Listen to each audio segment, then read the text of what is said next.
Hello everyone, আসসালামু আলাইকুম। কেমন আছেন সবাই? আই হোপ সবাই অনেক বেশি ভালো আছেন, সুস্থ আছেন। আমরাও আলহামদুলিল্লাহ ভালো আছি। নতুন দিনে নতুন আরেকটি ডেইলি ব্লগ নিয়ে চলে আসলাম। আমি লাকি, ঢাকা থেকে বলছি। আমার নতুন ভিডিওতে আপনাদের সবাইকে স্বাগত জানাই। সকালবেলায় ঘুম থেকে উঠে দেখি আমার মেয়েটা সে বিছানায় শিশি করে দিয়েছে। ও কিন্তু বিছানায় শিশি করে না, ওর বয়স যখন 1.5 বছর ছিল তখন থেকেই কিন্তু বিছানায় শিশি করে না। তো গতকাল রাত্রে আর কি ওকে উঠানো হয় না, যার কারণে ও স্বপ্ন দেখে বিছানায় শিশি করে দিয়েছে। কোনো ব্যাপার না, তারপর বেডশিটটা চেঞ্জ করে নিয়েছি। মেয়েদের ঘরে বসে বিজনেস করার 8টি আলোচনা মেয়েদের ঘরে বসে বিজনেস করার 8টি আইডিয়া সম্পর্কে আলোচনা করব। আশা করি ভিডিওটা অনেক বেশি ভালো লাগবে। পুরো ভিডিওটা দেখতে চাইলে অবশ্যই একটা লাইক দিয়ে দিবেন, আর আপনি যদি নতুন হয়ে থাকেন চ্যানেলটা সাবস্ক্রাইব করে দিবেন এরকম নিত্য নতুন ভিডিও পাওয়ার জন্য। যাই হোক, রাত্রেবেলাও কিন্তু কিছু বাজার নিয়ে আসছিল, সবজি, আর আমি ওই যে কচু শাক কিনে নিয়ে আসছিলাম। গতকাল সন্ধ্যার দিকে একটু বাইরে গিয়েছিলাম, তো এখানে যে আলু নিয়ে এসেছে 5 কেজিরও মনে হয় কম হবে। যাই হোক, আইডিয়া নাই কতটুকু এনেছে, আমি জিজ্ঞাসা করি নাই। 3-4 রকমের সবজি এনেছে। তো এখন মূল আলোচনা সম্পর্কে চলে যাই। মেয়েদের প্রথম যে বিজনেস করার আইডিয়াটা দিব, এই আইডিয়াটা আপনাদের অনেক বেশি কাজে লাগবে। ঘরে বসে এটা করতে পারবেন। সেটা হলো যে হোমমেড ফুড কিন্তু মানুষ খুবই পছন্দ করে। আমরা যদি বাসায় সুন্দর সুন্দর খাবার বানিয়ে খিচুড়ি, বিরিয়ানি, তেহেরি, এগুলার চাহিদা কিন্তু বাইরে একটু বেশি। তো এগুলার মধ্যে যে কোনো একটি খাবার যদি বানিয়ে আমরা বাহিরে বিক্রি করতে পারি তাহলে কিন্তু ভালো পরিমাণ বিক্রি করা যায়। প্রথম হয়তো বা একটু কম হবে, তারপর থেকে দেখবেন যে ভালোই কিন্তু বেচা হচ্ছে। যাই হোক, এই বিজনেসটা আপনি করতে পারেন যদি ভালো লাগে। যে কোনো একটা খাবার আইটেম নিয়ে আপনি এই বিজনেসটা যদি শুরু করতে পারেন, ইনশাল্লাহ একসময় আপনি সাকসেস হতে পারবেন। আর এর জন্য যে আপনার অনেক বেশি টাকা খরচা হবে সেটাও না, কিন্তু আপনি সামান্য পরিমাণ টাকা নিয়েও এই বিজনেসটা শুরু করতে পারেন। আমি এই তো কয়েকদিন আগে আমার এক ভাবি খুবই চেয়েছিল আমার সাথে খাবারের আইটেম, যে কোনো একটা আইটেম নিয়ে আর কি বিজনেস করার। তো ভাবি এখন একটু দূরে চলে গেছে, যার কারণে আমি একা সাহস পাচ্ছি না। তবে আমি পারলে হয়তো পারবো, কিন্তু অনেকেই হয়তো সেই সাহসটা আছে যে আপনি যদি একাই চান যে না কারো সাহায্য লাগবে না, আপনি একাই ঘরে খাবার বানিয়ে নিয়ে বাহিরে সেল করবেন, ইনশাল্লাহ আপনি পারবেন। এরপর যে দ্বিতীয় বিজনেসটার কথা বলবো সেটা হলো আচারের বিজনেস। বিভিন্ন সিজনাল দেখবেন যে ফ্রুটস পাওয়া যায়, যেমন আমরা, তারপর আমলকি, তো বিভিন্ন এই যে আমের সময় আমের আচার। তো এই ধরনের আচারগুলা বানিয়ে আপনি কিন্তু বাহিরে সেল করতে পারেন। আমার বিল্ডিংয়েরই কিন্তু একটা ভাবি এরকম করছিল, সুন্দর সুন্দর আচার বানিয়ে ছোট ছোট কৌটা কিনে সে আচারের বিজনেস করছিল এবং সাফল্যও যাই হোক পেয়েছিল। খুবই ভালো লাগতো ভাবিকে দেখে, আমিও অনেক অনুপ্রাণিত হয়েছিলাম। যাই হোক, আচারের চাহিদা কিন্তু অনেক বেশি। জলপাইয়ের আচারটাও কিন্তু বাহিরে অনেক বেশি চাহিদা। তারপর রসুনের আচার আপনি বানাতে পারেন, রসুনের আচারটাও কিন্তু মানুষের অনেক বেশি চাহিদা। মানুষ কিন্তু সব সময় চায় যে হোমমেড ফুড ঘরে বানানো যে সকল খাবার, তারপর আচার, এগুলা কিন্তু মানুষের একটু চাহিদাটা বেশি থাকে, কারণ ঘরে বানানো যে কোনো খাবারই কিন্তু যত্ন সহকারে করা হয়, এজন্য এর চাহিদাটাও বেশি হয়ে থাকে মানুষের কাছে। প্রথম হয়তো একটু কম দাম হবে, তারপরে দেখবেন যে আস্তে আস্তে কিন্তু আপনার চাহিদাটা যখন বাড়তে থাকবে মানুষের, আপনার একটা উৎসাহ জাগবে এবং সেই উৎসাহর বসেও কিন্তু আপনি অনেক আচার বানিয়ে এভাবে সেল করতে পারেন। তো এই ভিডিওটা কিন্তু আজকের ভিডিও। আজকে আর কি শুক্রবারের দিন সকালের দিকে আর কি সানার বাবা এখানে কিছু মাছ নিয়ে আসছে। ফ্রিজে একদমই মাছ ছিল না, তো আমার এই মাছগুলা কিন্তু প্রায় 1 মাসের কাছাকাছি চলে যাবে। আমরা তো ঘরে মাত্র 3 জন, তো 3 জনের জন্য এই মাছগুলাই যথেষ্ট।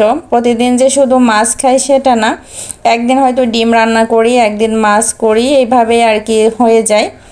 আর ওই যে বললাম যে সব সময় যে অ্যাভেলেবেল খেতে হবে, মানুষ কিন্তু খেয়েই মরে, না খেয়ে মরে না। যাই হোক, অতিরিক্ত খাওয়ার কারণেও কিন্তু মানুষ স্ট্রোক করে, এ রোগ সে রোগ, বিভিন্ন রোগ হয়। এরপর 3 নাম্বার যে বিজনেসের কথা বলবো সেটা হলো কুটির শিল্প। কুটির শিল্পের কাজ আপনি করতে পারেন, যেমন হাতে তৈরি বিভিন্ন আর কি হস্তশিল্প, ওইগুলার কাজ আপনি করতে পারেন। এক কথায় যে আমরা বইয়ে পড়ছিলাম না, তো যাই হোক অনেকের কাছে এটা একটু বেশি কঠিন মনে হবে, তারপরেও যদি আপনি সুই সুতার কাজ জানেন, অবশ্যই সুন্দর সুন্দর ফুল থেকে শুরু করে মানুষের এই যে গলার নেকলেস, তারপর কানের দুল, এগুলাও কিন্তু সুতা দিয়ে সুন্দর সুন্দর জিনিস বানানো যায়।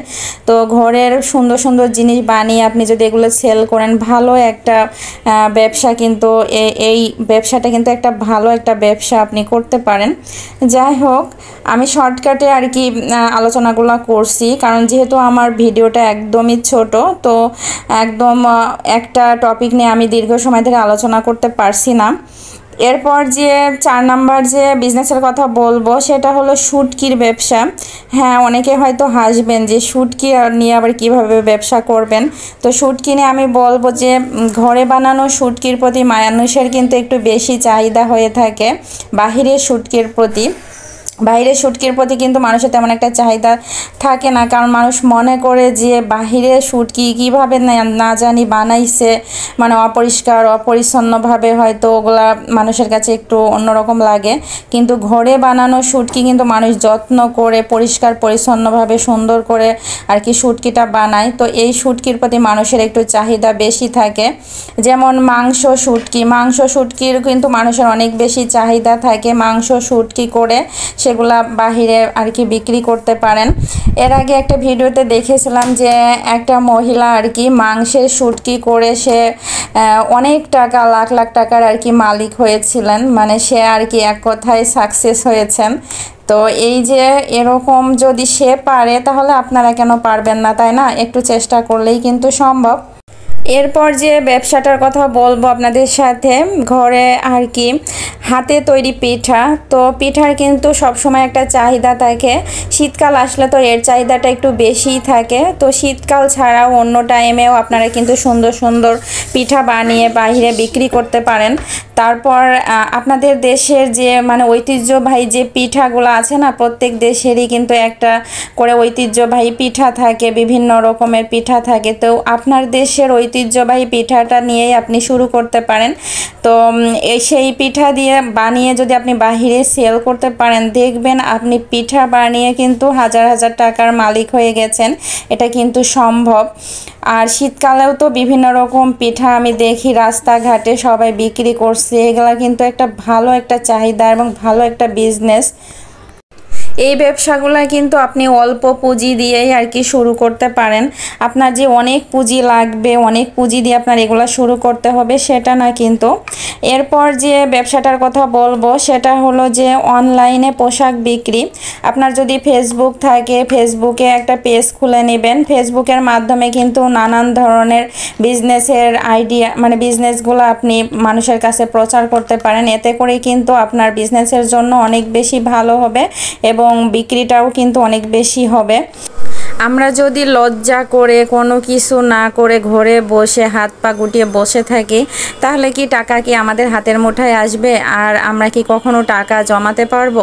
কখনোই কিন্তু না। আপনি যদি চেষ্টা করেন, অবশ্যই কিন্তু আপনি সফলতা লাভ করতে পারেন। সফলতা কিন্তু আপনার ভিতরে, কারণ কোনো কাজই সহজ না। আশা করি আমার আইডিয়াগুলো আপনাদের কাছে অনেক বেশি ভালো লাগবে।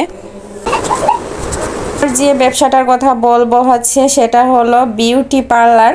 হ্যাঁ, বিউটি পার্লারের কাজ আপনি যদি জানেন আগে থেকে, অথবা বিউটি পার্লারের কাজ আপনি শিখে নেবেন, শিখে নিয়ে যদি বিউটি পার্লারের কাজ করেন, এতে কিন্তু আপনি লাখ লাখ টাকার মালিক হতে পারেন। কারণ এই বিউটি পার্লারের কাজ কিন্তু মেয়েরাই করে থাকে। তো যাই হোক, আপনার ব্যবসাটা যখন একসময় বড় হবে, তখন কিন্তু আপনার কর্মচারী থাকবে, আপনার একটা যাই হোক সুনামও কিন্তু থাকবে, যদি আপনি ভালো কাজ জানেন, ভালো কাজ পারেন।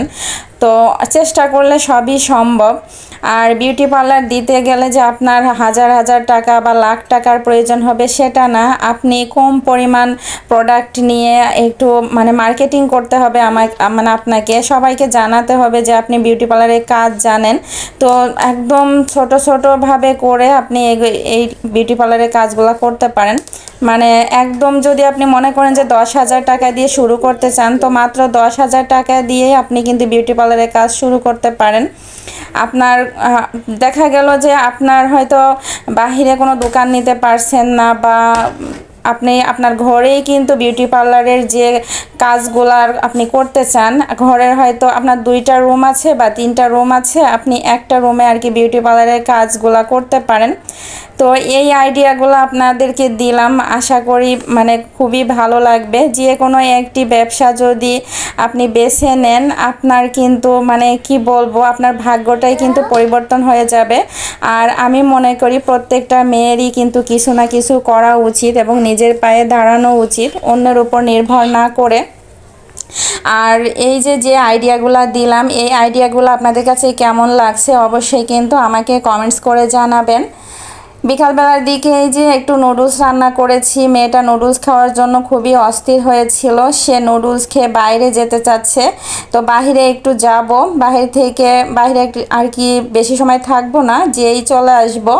তো বাইরে যাওয়ার আগে আর কি ওকে একটু নুডলস দিয়ে দিচ্ছি, কারণ বাইরে গিয়ে ও বাইরের খাবারের প্রতি এত পরিমাণ চাহিদা হয় কি বলবো, প্রচুর চাহিদা করে। তো মাঝে মধ্যে কিন্তু আমি এই টেকনিকটা করি যে বাহিরের খাবার আর কি ওকে দিতে চাই না মাঝে মধ্যে, এই জন্য যখনই যাই এই যে এরকম করি।